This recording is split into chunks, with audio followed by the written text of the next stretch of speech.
Well, hello there. My name is John Anthony Patterson, and I'm going to talk today about safecracking. Actually, I'm using that as a metaphor for improving interpersonal communication. Why is that important? Well, in these past few weeks, it's been very introspective in the communication class that I've been part of. And I've really come to understand that I need to take more responsibility for improving communication with others. Or as one of the authors, Stewart, puts it, I need to enlarge my communication. Notably, with my wife, my family, my coworkers. All other people as well, but those are the most time-consuming people we spend our majority of our days with. Your family, your spouse, and the people you work with. And as Stewart puts it, if those communication are strained, then it actually strains our life.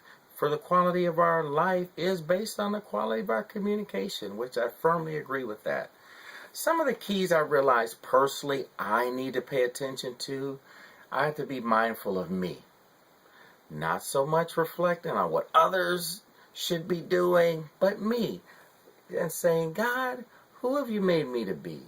My background, my upbringing, the culture that I was raised in. How has that made me? And how does that make me interact with others? And then I have to count that each individual that I'm speaking with or group, they have an identity as well that is just as valid, that is just as important, that is just as intricate as what makes up me. Just as a high quality safe. It just doesn't take one key to open up 100 different kinds of safe. No different than it's not one way that you can talk to 10 different people and get the same response. And I've understood that more and more, that I have to employ good listening skills. Talking is great. My wife always tells me, yeah, you're a good talker, but you need to learn how to listen. And I think I firmly agree after some of the journaling that I've been doing lately. And I've realized communication is similar to that safe, that in order to get what's inside, it takes keys or a combination. And those keys and combination are usually possessed either by the manufacturer, in this case when it relates to human, it's God, or the owner. God is the only all-knowing, all-encompassing being. And then we, as the owners of our own bodies, have to work out our salvation. And when it comes to communication, I have to work that out in me. I can't own somebody else's identity. I have to learn how to respect it and understand that God is their creator, not me. And I have to acknowledge that and be more cognizant of that when I'm having interactions. Background. My dad was a policeman in inner city. Then I became a lifeguard at 16. Then I joined the military and have been in the military for 22 years. Well, what do all those have in common? Well, what they have in common is that they were one-way communication positions. My dad spoke, I was quiet and listened. Then I became a lifeguard and I said, hey, get off that rail. And the people had to listen because I had to manage the pool safety. And then when I joined the military as a basic trainee, I had to listen. The drill sergeant yelled. He didn't care how I felt, where I came from, what nonverbal cues I was giving him. And now that I'm a senior sergeant myself, unfortunately, a lot of times I don't have time to decipher the meta messages behind things, the meta communication. Well, how does he feel? Or if it's a conundrum that I really can't solve, I just need it done because the general told me to do it and it needs to be done, so they need to do it. So the result of that is I become very, I'm active. My blend is made up of being active and task oriented.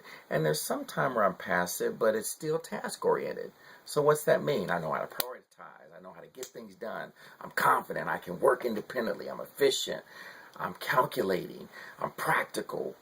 I've won awards in high school. I won awards in college. I was honor society. I was a diving captain.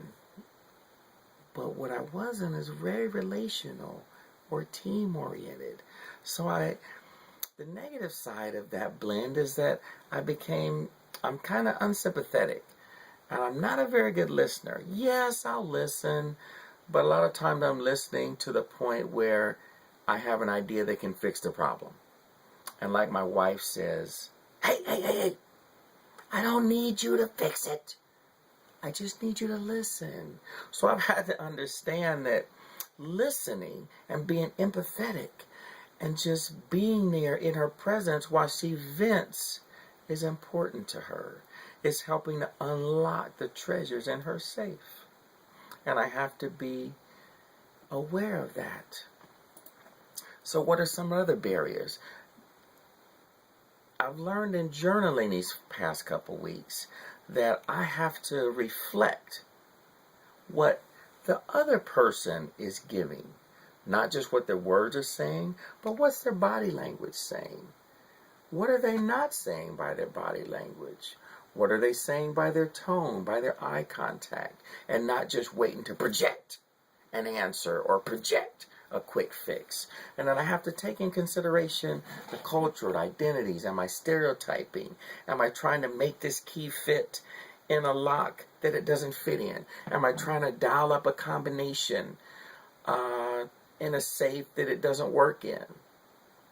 Yeah, I've been guilty of that. I've been guilty of, hey, I know how privates think, and then relaying this private to that private, not taking into account that these are individuals that have different mix and blends and characteristics and values that are just as important and just as meaningful and to them as mine are to me. So instead of pointing a finger at them, realize when you point a finger, there's three pointing back.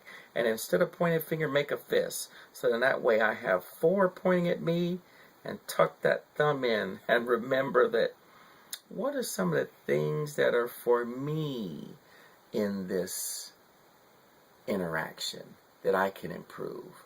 What cultures, identities, or stereotypings? Or how can I just be quiet and go the extra mile to listen instead of offer advice? Or settle out of court instead of having to win. Or instead of when somebody knocks and says, I'm here, instead of throwing all the stuff in the closet and hiding it, sometimes people need to see and they need to hear that you can be empathetic and that your kids aren't always listening, that everything isn't just perfect in your marriage, but you have things that you can relate to them, and that'll bless them and help them unlock treasures in their life. And they, in turn, have things that can unlock that are going to bless me and bless my life.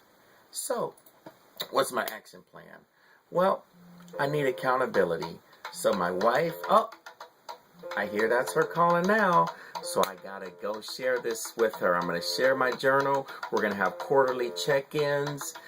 And then I'm gonna continue practicing these journaling. I'm gonna post these pictures as a reminder that just as this slide demonstrates, I want to walk hand in hand with her, with my family, and with others in more quality ways than I've ever had before.